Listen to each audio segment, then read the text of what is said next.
बिस्मिल्लाहिर्रहमानिर्रहीम। महतरम नाज़रीन, रमज़ानुल मुबारक के बिल्कुल आखिर में ईद से पहले या ईद के दिन एक इबादत और हम मुसलमानों को दी गई है और वो इबादत है सदक़े फ़ित्र का अदा करना। हम उमूमन ये समझते हैं कि सदक़े फ़ित्र उसी पर वाजिब है जिसके ऊपर ज़कात वाजिब है। जो ज़कात देगा वही सदक़े फ़ित्र देगा। जिसके ऊपर ज़कात वाजिब नहीं है उसके ऊपर सदक़े फ़ित्र भी वाजिब नहीं है। हालांकि ये एक बहुत बड़ी गलत फहमी है। याद रखना चाहिए कि सदक़े फ़ित्र का निसाब तो वही है जो ज़कात का निसाब है, यानी 52.5 तोले चांदी।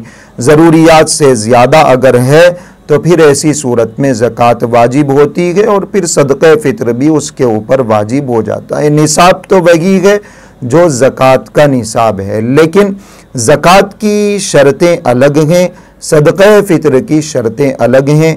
ज़कात में साल का गुज़रना ज़रूरी है उस माल पर, सदक़े फ़ित्र में साल का गुज़रना ज़रूरी नहीं है। ज़कात में जिस माल पर ज़कात वाजिब होती है उस माल का माले नामी होना ज़रूरी है, यानी वो माल बढ़ने वाला हो, उसकी वैल्यू बढ़ने घटने वाली हो, उसके अंदर ग्रो करने की सलाहियत हो। जैसे सोना चांदी गए और हमारे पास जो करेंसी गए, रुपया पैसा गए और बिज़नेस और तिजारत का माल गए, ये सारी चीज़ें ग्रो करने वाली, इसकी वैल्यू बढ़ती घटती रहती है तो ज़कात उसके ऊपर वाजिब है। लेकिन सदक़े फ़ित्र में ये शर्त नहीं है। माल आपके पास ज़रूरत से ज़्यादा मौजूद है, अब वो माल चाहे बढ़ने घटने वाला हो ना हो, माले नामी हो ना हो, वो माल ग्रो करने वाला हो ना हो, हर सूरत में सदक़े फ़ित्र वाजिब हो जाता है। तो ज़कात का निसाब, सदक़े फ़ित्र का निसाब तो वही है, लेकिन शर्तें जो हैं वाजिब होने की वो अलग हैं। ज़रूरी नहीं है कि जिसके ऊपर ज़कात वाजिब ना हो उसके ऊपर सदक़े फ़ित्र भी वाजिब नहीं हो। सकता है कि ज़कात आपके ऊपर वाजिब नहीं है लेकिन सदक़े फ़ित्र वाजिब है। इसलिए सदक़े फ़ित्र से मुताल्लिक़ मसाइल को जान लेना चाहिए, अच्छी तरीक़े से समझ के हमारे ऊपर सदक़े फ़ित्र वाजिब है या नहीं है ये मसला जान के सदक़े फ़ित्र को ज़रूर अदा करना चाहिए। अगर आप साहिब निसाब हैं, ज़रूरत से ज़्यादा माल आपके पास मौजूद है, साल उसके ऊपर गुज़रा हो न गुज़रा हो, आपके ऊपर सदक़े फ़ित्र वाजिब है, सदक़े फ़ित्र अदा कर देना चाहिए। सदक़े फ़ित्र जो है, जैसे ज़कात का मसला है कि ज़कात छोटे बच्चों के ऊपर वाजिब नहीं है, लेकिन सदक़े फ़ित्र छोटे बच्चों की तरफ से भी अदा करना ज़रूरी है। ये अहम मसला है कि एक बाप, एक सरपरस्त जो पेरेंट है, जो बच्चे का बड़ा है, वालिद है, उसकी ज़िम्मेदारी है कि वो अपने बच्चों की तरफ से सदक़े फ़ित्र अदा करे। जो नाबालिग बच्चे हैं, जो छोटे बच्चे हैं, उनकी तरफ से अदा करना ज़रूरी। जो बालिग बच्चे हैं या ऐसे ही बीवी है तो उसकी तरफ से अदा करना बाप की ज़िम्मेदारी नहीं, शौहर की ज़िम्मेदारी नहीं। अलबत्ता अगर बीवी की तरफ से शौहर सदक़े फ़ित्र अदा कर देता है, बच्चों की तरफ से जो बालिग बच्चे हैं उन बच्चों की तरफ से बाप सदक़े फ़ित्र अदा कर देता है तो सदक़े फ़ित्र अदा हो जाता है। लेकिन अदा करना ज़रूरी नहीं है। बच्चा बालिग है तो ख़ुद उसकी ज़िम्मेदारी है, बीवी की ख़ुद अपनी ज़िम्मेदारी है कि वो सदक़े फ़ित्र अदा करे। ये एक मसला है। ये भी अहम मसला है कि सदक़े फ़ित्र को अदा कब करना है, इसके वाजिब होने का वक्त कौन सा है। इस सिलसिले में किताबों में लिखा हुआ है कि सदक़े फ़ित्र के वाजिब होने का असल वक्त तो ईद के दिन सुबह का वक्त है, यानी ईद के दिन जो सुबह का वक्त है उस वक्त सदक़े फ़ित्र वाजिब होता है। लेकिन अगर कोई सदक़े फ़ित्र पहले अदा करना चाहे तो पूरे रमज़ान में किसी भी वक्त सदक़े फ़ित्र अदा किया जा सकता है।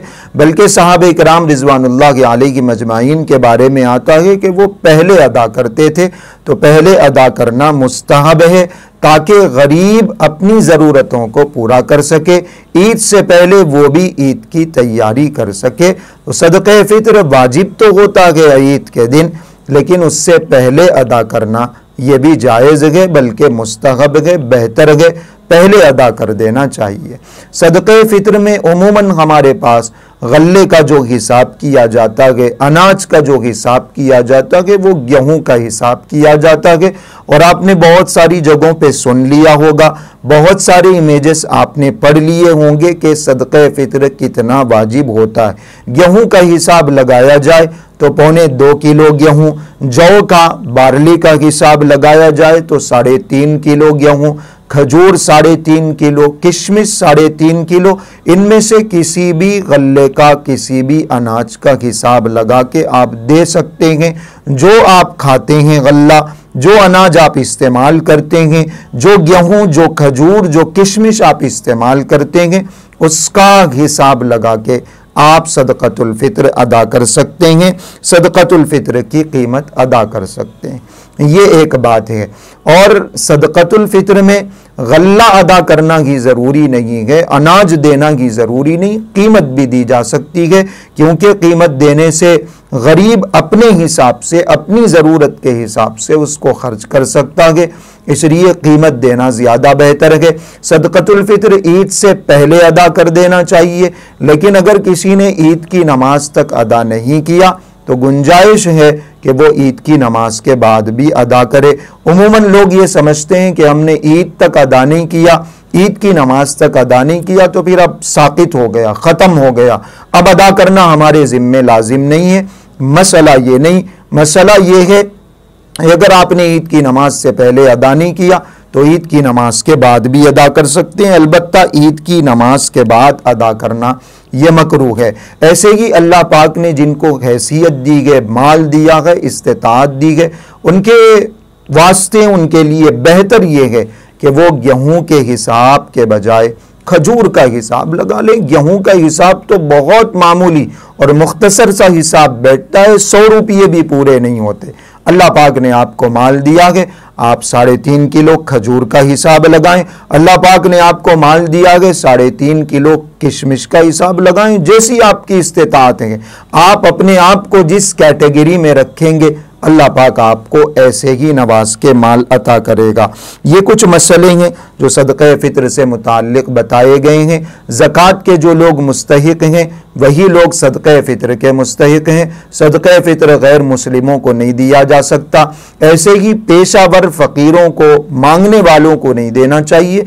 जो मुस्तहिक़ लोग हैं उनको तलाश करके सदक़े फ़ित्र देना चाहिए।